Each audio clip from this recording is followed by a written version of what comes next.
Saya mendapati ada orang Cina Malaysia yang membantu Parti Komunis China di Malaysia. Apa yang saya tak faham ialah kenapa kerajaan Malaysia membenarkan perkara ini berlaku. Ceritanya begini.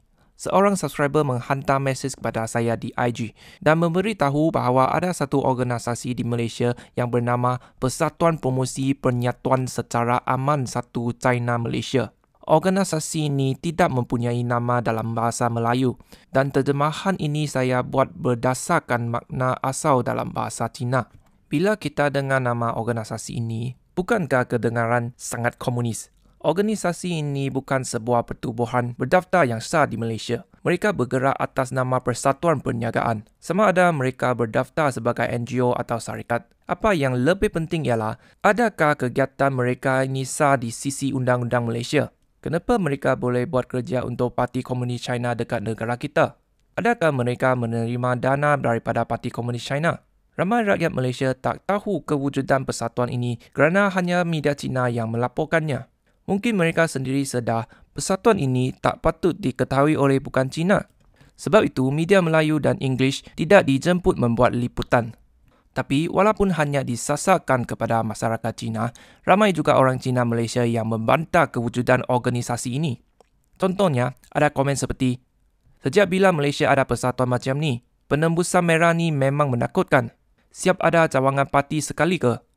Memang tak sihat otak dia ni. Macam mana nak buat laporan persatuan ni?" Cawangan mereka di Las Vegas, Amerika sebelum ini pernah terlibat dalam satu kes tembakan. Ahli dalam persatuan tersebut dipercayai telah mempengaruhi dengan kebencian politik terhadap Taiwan dan Taiwanese selama bertahun-tahun sehingga akhirnya melakukan jenayah tersebut. Saya percaya tiada rakyat Malaysia yang mahu kejadian seperti itu berlaku di negara kita. Selepas saya terbitkan video berbahasa Cina tentang persatuan ni, ramai yang mesej saya di IG dan kata orang-orang dalam organisasi ini ada backing yang kuat, terutamanya presidennya, Tan Sri Datuk Koo Yeon Kim. Ada yang cakap beliau ada kaitan dengan dunia gelap dan minta saya hati-hati. Tapi sama ada dia ada latar belakang gangster atau tidak. Hanya dengan geraran Tan Sri pun kita tahu dia bukan orang biasa. Video ini saya hasilkan dengan penuh resiko. Sebab saya rasa mesti ada orang yang berani bersuara tentang perkara ini. Saya harap anda yang sedang menonton video ini boleh kongsikan kepada lebih ramai rakyat Malaysia.